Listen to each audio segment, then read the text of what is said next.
বাংলাদেশের রাজনৈতিক মাঠে ব্যারিস্টার আসাদুজ্জামান ফুয়াদের আগমন একেবারেই নতুন।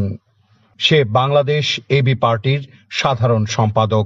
2020 সালের 3রা মে আত্মপ্রকাশ করা এবি পার্টি মূলত জামায়াতে ইসলামীর সংস্কারপন্থীদের নিয়ে গঠিত একটি বিশেষ শাখা, যাদের মূল কাজ মিষ্টি কথার আড়ালে গুজব ছড়ানো। রাজনীতিতে নতুন হয়েও ফুয়াদ হাঁটতে চাচ্ছেন সেই পুরনো পথে। তার মুখ থেকে শোনা যাচ্ছে পুরনো কৌশলের কিছু নতুন রূপান্তর, উস্কানি, অপমান, বিভ্রান্তি। প্রশ্ন উঠেছে, তিনি কি সত্যি রাজনীতি করতে এসেছেন, নাকি সমাজকে অস্থির করতে?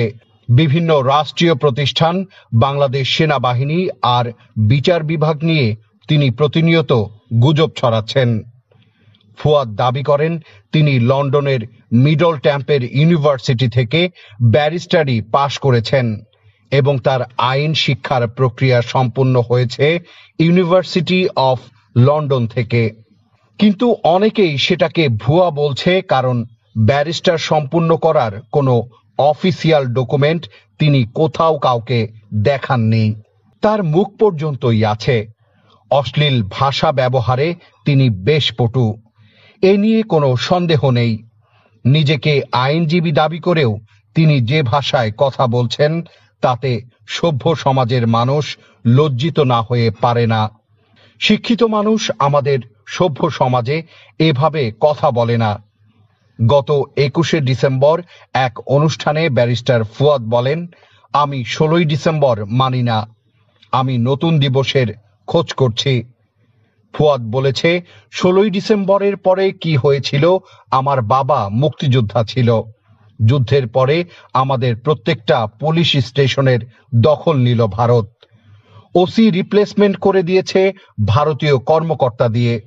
তাহলে সেই বাংলাদেশে 16ই ডিসেম্বর বিজয় দিবস হয় কি করে? কারণে আমি 16ই ডিসেম্বরকে বিজয় দিবস মানি না। আমি নতুন দিবসের খোঁজ অলরেডি তর্কটা তুলছি, এটা আলাপ করতে হবে রাষ্ট্রকে।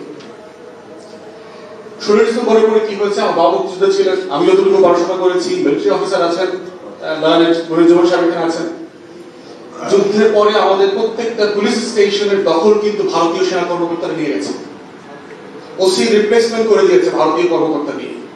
ব্যারিস্টার আসাদুজ্জামান ফুয়াদ সম্প্রতি বাংলাদেশ সেনাবাহিনী এবং ক্যান্টনমেন্ট নিয়ে কিছু কুরুচিপূর্ণ মন্তব্য করেছেন, যা সামাজিক মাধ্যমে ব্যাপক বিতর্কের সৃষ্টি করেছে। একটি ভিডিওতে তাকে বলতে শোনা যায়, ক্যান্টনমেন্ট উড়িয়ে দেব, যা অনেকের কাছে সেনাবাহিনীর প্রতি হুমকি হিসাবে বিবেচিত হয়েছে। শাহাবুদ্দিন চুপ্পুর মতো কুত্তা দিয়ে যদি দেশ শাসন করার দুরভিসন্ধি করা হয়, সেনা প্রধানকে বলছি, আমরা লক্ষ লক্ষ আবু সাইদ বুক পেতে দিয়ে ক্যান্টনমেন্ট উড়িয়ে দেব। এখন প্রশ্ন হলো, ফুয়াদ কেন এই ধরনের বিতর্কিত মন্তব্য করছেন? এখানে দুটি প্রশ্ন সামনে আসছে। প্রথমত, তিনি কি সোশ্যাল মিডিয়ায় আলোচনায় থাকতে চান? দ্বিতীয়ত, তার এই বিতর্কিত বক্তব্যের পেছনে অন্য কোনো উদ্দেশ্য কি আছে? সেটা হতে পারে সমাজকে অস্থিতিশীল করা কিংবা কারো উদ্দেশ্য হাসিল করা।